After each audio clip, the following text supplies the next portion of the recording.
Kjo ishte pamja e luginës së Shkumbinit 2 vite më parë, kur sapo kishin nisur të hidheshin themelet e projektit të ri 50 kilometra të Elbasan Qafthan, që është ndarë në 8 lote. Sot situata është e transformuar pasi gërryerjet e inerteve kanë bërë që lumi Shkumbin të vi buzë hekurudhës. Segmenti Elbasan Qafthan me kosto gati 212 milion euro duket se po kushton shumë më tepër se kaq, pasi prej ditësh është bllokuar qarkullimi për shkak të prishjes së rrugës Librasht-Pogradec. Zyrtarisht institucionet thonë se rrëshqitjet masive kanë ardhur si ngjarje natyrore, por ndërtimi i rrugës së re është shoqëruar me një seri lejesh të dhëna kompanive ndërtuese që kanë marrë përsipër rrugën e re, pjesë e korridorit 8, për të shfrytzuar basenin e Shkumbinit për inerte.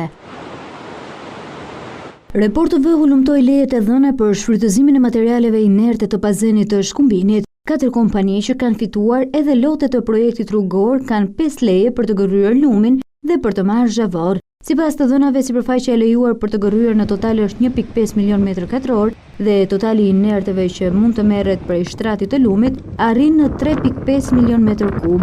Kompania ANK, që ka fituar lotin 4 të zgjerimit të rrugës Elbasan Qafthan, që është edhe më pranë vendit ku ka ndodhur shembje masive, ka marrë lejen për të marrë inerte në Shkumbin më 19 dhjetor 2024 dhe ka të drejtë ta shfrytëzojë deri në 2027. Në leje thuhet se shfrytëzimi i shtratit të lumit Shkumbin bëhet për zbatimin e projektit të zgjerimit të rrugës Elbasan Qafthan. Kjo kompani ka si hapësirë shfrytëzimi 490.000 metër katror shtrat lumor dhe mund të marrë deri në 71.000 metër kub inerte.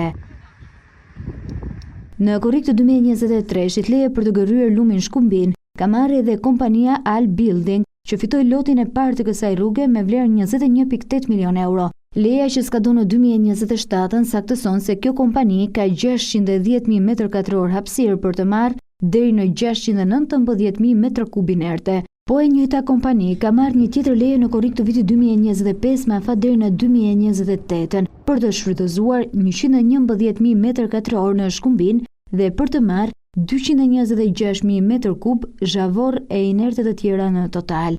Në prill të 2024, kompania 4AM ka marrë gjithashtu leje për të marrë materiale inerte për zbatimin e projektit zgjerimi i rrugës Elbasan Qafthan faza e dytë me vlerë 24.2 milion euro. Edhe kjo leje ka afat 3 vjeçar dhe skadon në 2027. Sipërfaqja e shfrytëzimit për këtë kompani është caktuar 175.000 metër katror, e prej saj do të merren 316.000 metër kub inerte në vit ose 949.000 metër kub në 3 vitet e lejes. Kurse licencën e fundit e ka marrë Salillari në qershor të 2025-s me afat deri në 2028 për zbatimin e një tjetër projekti, ndërtimi i aksit rrugor Elbasan Papër faza e parë. Sipërfaqja e shfrytëzimit për këtë kompani është 169 metër katror dhe inerte që mund të merren në total janë 425.000 metër kub. Gërryerja e zhavoreve e ka denatyruar Shkumbinin, që tashmë e ka zgjeruar edhe më shumë shtratin e tij. Por lejet për të marrë inerte nuk janë të vetmet, pasi me 10 leje janë marrë edhe për të përdorur burimet ujore nëntoksore apo sipërfaqësore, si dhe janë dhënë aprovime për ndërtime